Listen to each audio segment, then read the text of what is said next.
Olá, é um prazer ter você novamente conosco neste programa patrocinado pela Igreja Batista Nova Vida, aqui em São Caetano do Sul.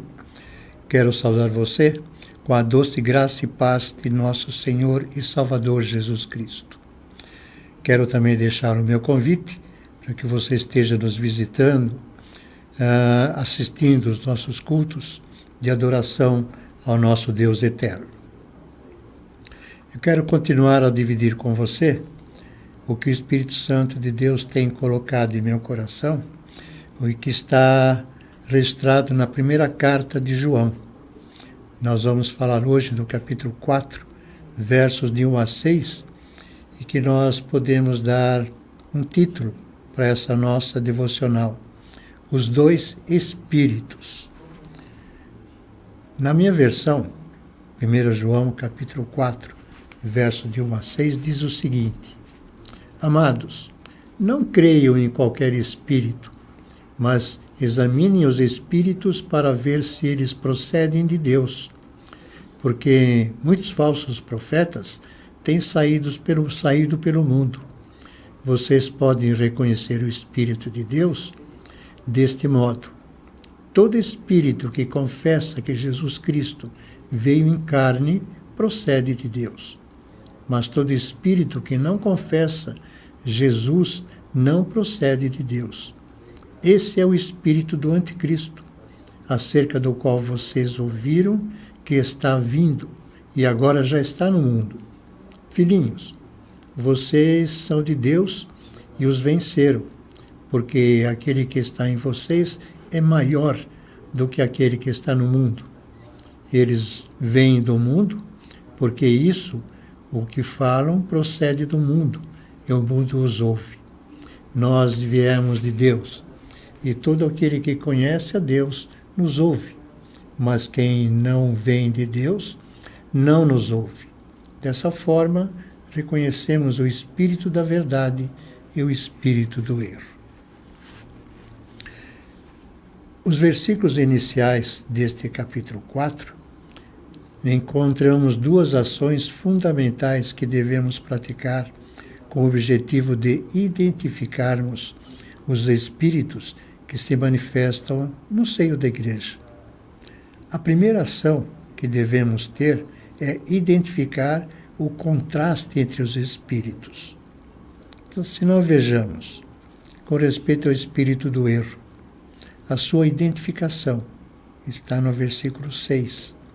Ele é denominado claramente de espírito do erro. É chamado de anticristo, já predisto por Jesus lá em Mateus capítulo 2, versos 18 e 22.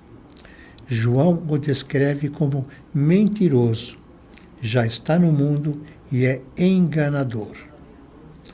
Nós olhamos também para os seus efeitos, capítulo 3 e 5.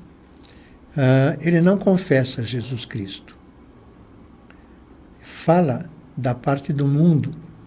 Fala para os que estão no mundo e é ouvido por eles.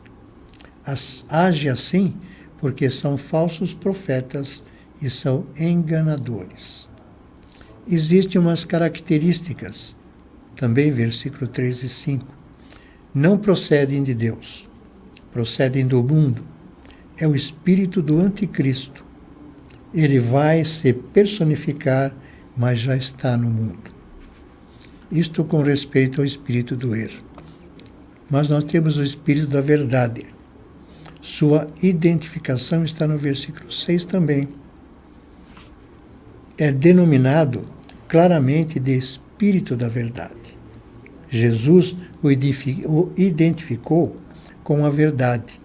Confiram depois em João capítulo 14, versículo 17. O seu ministério é conduzir-nos a toda a verdade. Ele nos dá liberdade. Existem também os seus efeitos. Ele confessa que Jesus Cristo veio em carne. Versículo 2. Confessa diferentemente dos demônios que não acreditam nisto. Confessar não é só declarar, é viver também. A confissão que vem do Espírito Santo produz a prática da vontade de Deus. Existem também as características, versículo 2 e 4. Ele é de Deus, procede de Deus e habita nos filhos de Deus que está em nós, a partir da nossa salvação. A segunda ação nos mostra que devemos ter atitudes seguras diante desse contraste. Então, vamos ver algumas, né? Não acreditar em qualquer espírito. Provar os espíritos em relação à sua procedência. Saber que muitos falsos profetas, cujo espírito é o anticristo, já estão atuando entre nós. Ser usado pelo Espírito Santo para confessar que Jesus Cristo é o Deus encarnado. Ter certeza de que somos de Deus.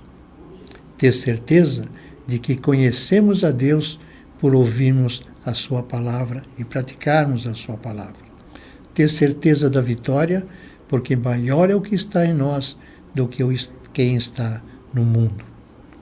Quando identificamos os espíritos, as nossas atitudes são corretas. Tendo por base a palavra de Deus, aí nós podemos ficar seguros. Que Deus abençoe você e até o nosso próximo encontro, querendo assim Deus.